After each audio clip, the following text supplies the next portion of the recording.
Telangana dialogue చెప్పనా? Done. Okay ready. సరే ఒక పని చేస్తా. నేను ఒక పని మనిషిని. నన్ను కొడతారా? కాదు కొట్టను. ఓకే. పని మనిషిని వచ్చి పని అడుగుతాను.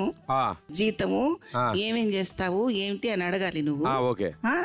నాకు తెలిసినంత వరకు ట్రై చేస్తా. భయ్యా ఫస్ట్ పెర్ఫార్మెన్స్ మేడం తో.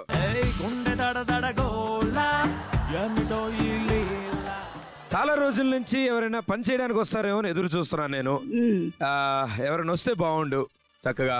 ఓయమ్మా ఓయమ్మా డ్రెస్ చూసి అమ్మ అనుకున్న అయ్యా ఇది చూడిదారు కాదు ఇది. అయ్యవా నువ్వు? ఎస్ అయ్యా. చెప్పమ్మా. పని ఉన్నది ఇంట్లో? ఏం లేదమ్మా, అది వంటలు అవి చేస్తుంటారు, వాటి రుచులు చూస్తూ ఉండాలి. ఇంట్లో సామాన్లన్నీ సరిగ్గునేలా చూస్తుండాలి. తిని పెట్టాలనా?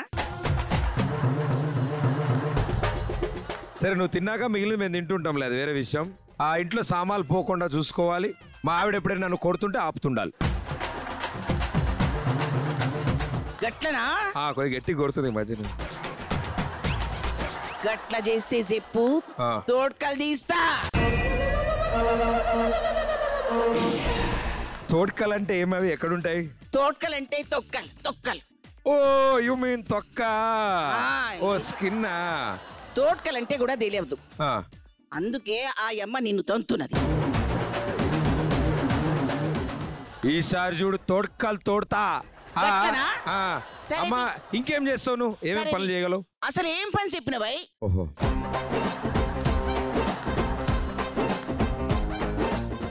Okay okay.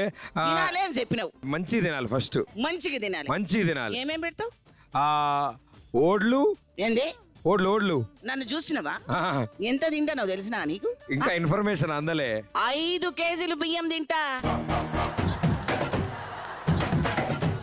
ఏదైనా వేరే దొంగతనం ఏమైనా ప్లాన్ చేసుకోవాలి, పోషించాలి. అందులో కూర ఏమేస్తావో తెలుసా? కూరలు కూడానా? కూర లేకుండా అన్నం తింటారా?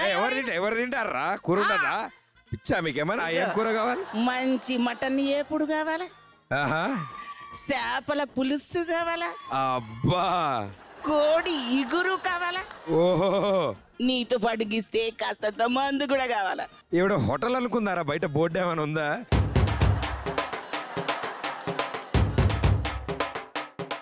సరే ఇంతకీ నాకు జీతం ఎంత ఇస్తావు? నేను ఈ 5 కిలోల బియ్యం పోను, కర్రీస్ పోను, ఎక్స్ట్రా జీతం సంపాదించా. ఒక 500 ఇస్తా. కొత్త నోట్. ఏంది 500? టిప్పా? 500 ఇస్తావా? 15,000 ఇస్తా. గట్లా చెప్పు. ఇప్పుడే వస్తా. అడ్వాన్స్ జీతం తీసుకొస్తున్నా.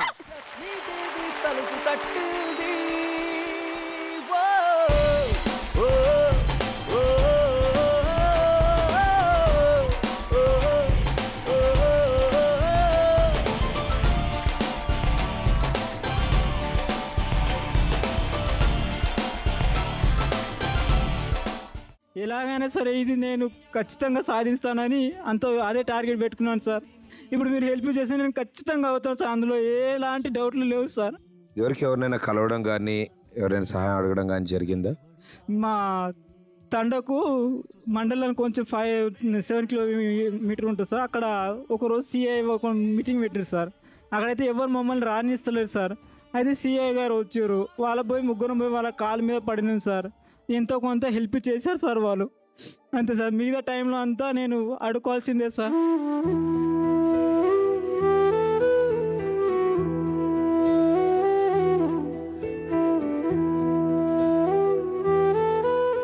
ఇంకా ఎన్నాళ్ళ కోర్సు మిగిలింది మీకు? కోర్సు కంప్లీట్ అయిపోయింది సార్. డిఎస్ ఒక్కటి ఉంది సార్. టెట్ అంతా మొత్తం దాటుకోండి సార్. ఒక్క మెట్టు ఉంది సార్. ఎన్నాళ్ళు పడుతుంది ఇది? 6 months పడుతుంది సార్. 6 months తర్వాత ప్లేస్మెంట్ ఇస్తారా? అవును సార్. ఇప్పుడు నీకు వచ్చిన స్కోర్ కానీ ఇప్పుడున్న పర్సంటేజ్ కానీ సరిపోతుందా? నీకు జాబ్ రావడానికి నీకు వచ్చిన మార్కులు సరిపోతాయా? 100కి 80%, 85%, 88% ఉంటుంది సార్. ఇంటర్లో 90% వచ్చాయి సార్.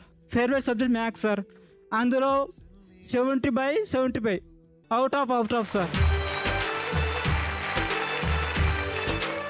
అది చూసి సార్ వాళ్ళు చాలా, ఒకవేళ క్లాస్లో ఎవరు సార్ రాకపోతే మొత్తం క్లాస్ నేను హ్యాండిల్ చేశాను సార్ మొత్తం. సో అప్పటి నుంచి టీచర్ అయిపోయావు? నేను చదువుకుంటే నేను ముందు ప్రాక్టీస్ సార్ రాకముందే అసలు బుక్ మొత్తం ఉండగొట్టలేదు సార్ కథ చేసిన తర్వాత ఒక సార్కు రవి నాకు రావడానికి లేట్ అవుతుంది ఈరోజు నువ్వే చూసుకోవాలంటే కథ నేను చూసుకునేవాడిని సార్. నువ్వు స్ట్రిక్ట్ టీచరా మంచి కామ్ టీచర్ అవుతావు? స్ట్రిక్ట్ ఉంటే పిల్లలు ఎవరు ఉండరు కదా సార్. ఏదో మనం వాళ్ళలో కలిసిపోయి మనం వాళ్ళలో ఒక్కరుగా ఉండి వాళ్ళకి నేర్పిస్తే వాళ్ళు చాలా బాగా నేర్చుకుంటారు సార్. సూపర్.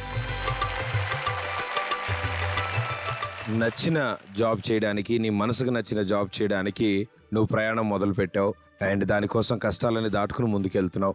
సో నీకు నచ్చింది నువ్వు చేస్తున్నప్పుడు నిజంగా అది 100% సక్సెస్ఫుల్ అవుతుంది అండ్ అయి తీరుతావు. నువ్వు టీచర్ అవుతావు తప్పకుండా. నువ్వు టీచర్ అయి ఎంతోమంది పిల్లలకి విద్యను అందించాలని మేమంతా కోరుకుంటున్నాం. So all the best Ravi. ఖచ్చితంగా సార్. మరో ప్రయత్నం చేయాలి, ద చివరి టాస్క్. సో ఆ థర్డ్ టాస్క్ చేయడానికి ఎవరు ముందుకు వస్తున్నారు?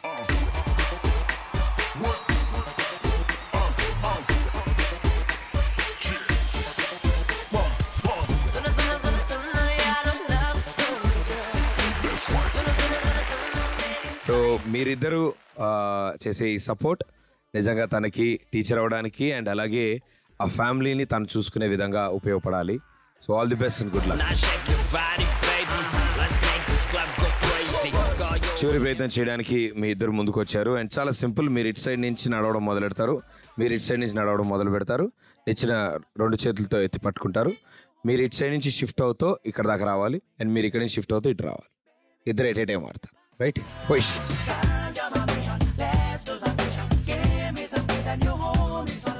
3, 2, 1 go.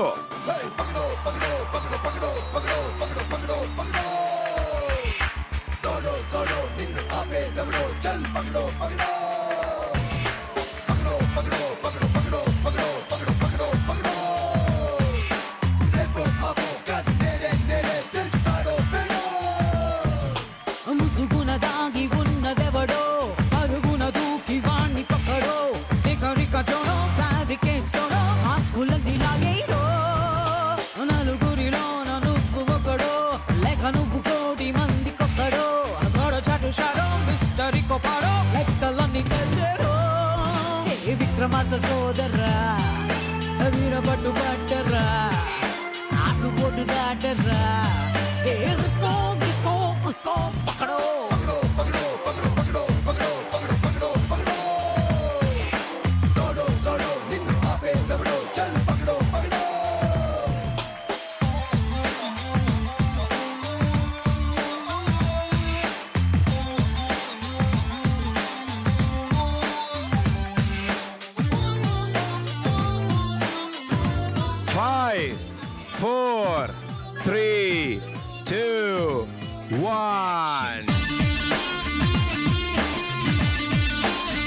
ఎక్కడి నుంచి బయలుదేరారు మళ్ళీ అక్కడికి వచ్చారు. లైట్గా 6 ప్యాక్లు వచ్చాయి వాళ్ళకి అంతే. అండ్ చాలా కష్టపడ్డారు. Well played. మీరు చేసిన ఈ ప్రయత్నానికి గాను మీ చేతుల మీదుగా ఇప్పుడు రవికి మరో 25,000 రూపాయలు అందబోతున్నారు. లక్ష్మీదేవి తలుపు తట్టింది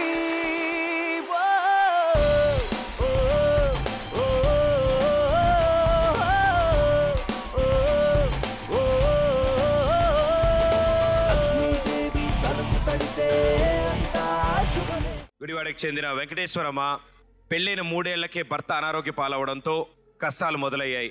అనారోగ్య పాలైన భర్తని పోషించుకోవడం కష్టమైపోయిన పరిస్థితుల్లో ఆవిడ కూడా ఒక సహాయం కోసం ఎదురు చూస్తున్నారు.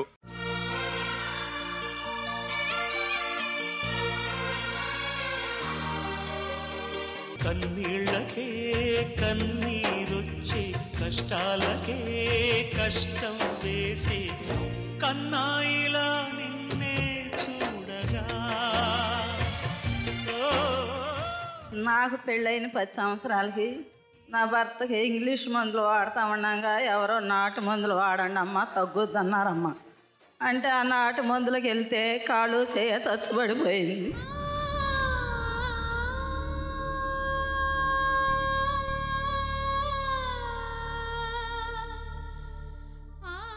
నా పరిస్థితి ఏంటో నా బిడ్డలు తినొచ్చేపాడికి నా భర్త ఎట్టగా అయిపోయాడని కన్నీరు మున్నీరుగా ఏడుస్తుంది. పాపం ఇదేం శాపం. కత్తి వాడటం మొదలెడితే నాకన్నా బాగా ఎవడు వాడలేడు. ఇట్లా యుద్ధం చేస్తూ సిగ్గుపడుతూ చెప్పాలి. ఓకే, కత్తి వాడటం మొదలెడితే నాకన్నా బాగా ఎవరు వాడలేదు. నువ్వేంటి ఇంకా వాడలేదు, మొత్తం అక్కడే వదిలేసావే కత్తిని.